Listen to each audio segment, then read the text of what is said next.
എഫേസ് ലേഖനത്തെ തുടർന്ന് വരുന്ന മനോഹരമായ ഒരു ലേഖനമാണ്.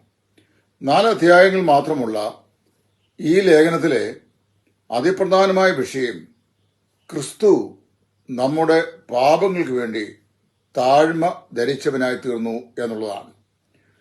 2-ാം അധ്യായത്തിന്റെ 1 മുതൽ ഉള്ള വാക്കിൽ വായിക്കുമ്പോൾ അവൻ ദൈവരൂപത്തിലേക്ക് ദൈവത്തോടുള്ള സമത്വം മുറുകെ പിടിച്ചുകൊള്ളണം എന്ന് വിചാരിക്കാതെ ദാസരൂപമെടുത്ത് വേഷത്തിൽ മനുഷ്യ സാദൃശ്യരായി തന്നെത്താൻ താഴ്ത്തി മരണത്തോളം ക്രൂശിലെ മരണത്തോളം തന്നെ അനുസരണമുള്ളവനായി തീർന്നു എന്ന് വായിക്കുന്നു. അതുകൊണ്ട് ദൈവം അവനെ ഏറ്റവും ഉയർത്തി സകല നാമത്തിനും മേലായ നാമം നൽകി എന്ന് അപ്പോസ്തലൻ പറയുകയാണ്.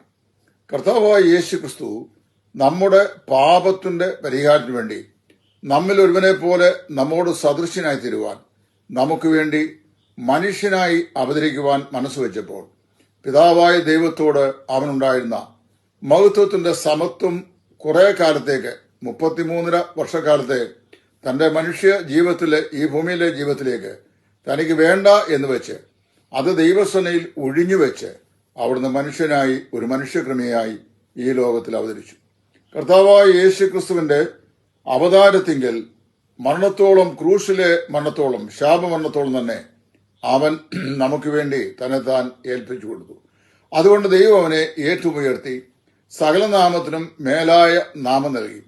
അതുകൊണ്ട് യേശു ക്രിസ്തുവിന്റെ നാമത്തിങ്കൽ സ്വർലോകരുടെയും ഭൂലോകരുടെയും അധോലോകരുടെയും മുഴങ്കാലൊക്കെയും മടങ്ങുകയും യേശു കർത്താവെന്ന് പിതാവിന്റെ മഹത്വത്തിനായി ഏറ്റുപറയുകയും ചെയ്യേണ്ടി വരുമെന്നും അപ്പോസ്തലൻ ഈ ലേഖനത്തിൽ പറയുന്നു. ഫിലിപ്പിയ ലേഖനത്തിൽ ക്രിസ്തു നമ്മുടെ പാപങ്ങൾക്ക് വേണ്ടി നമ്മോട് സാദൃശ്യപ്പെട്ടവനായി തീർന്ന വ്യക്തിയാണ്. അതായത് നമ്മുടെ പാപങ്ങൾക്ക് വേണ്ടി നമ്മുടെ രക്ഷകനായി ലോകത്തിൽ അവതരിച്ച നമ്മുടെ കർത്താവായ യേശു. അങ്ങനെ ക്രിസ്തു നമ്മുടെ പാപത്തിന് ശാശ്വതമായ പരിഹാരം വരുത്തിയിരിക്കുകയാണ്.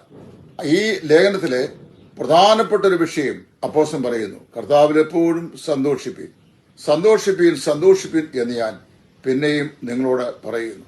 കർത്താവായ യേശു ക്രിസ്തു നമുക്ക് വേണ്ടി മനുഷ്യനായി തീരുകയും നമ്മുടെ പാപം ചുമന്നുകൊണ്ട് ക്രൂശിന്മേൽ മരിക്കുകയും നമുക്ക് രക്ഷയൊരുക്കുകയും ചെയ്യുക ക്രിസ്തുവിൽ വിശ്വസിക്കുന്നവർ ലഭിക്കുന്ന അനന്തമായിരുന്ന ഫലമാണ് നിത്യമായ സന്തോഷം, നിത്യമായ സമാധാനം. ഫിലിപ്പിയ ലേഖനത്തിൽ കർത്താവായ യേശുവിനെ ആ നിലയിലാണ് പരിശുദ്ധാത്മാവായ ദൈവം അവതരിപ്പിച്ചിട്ടുള്ളത്.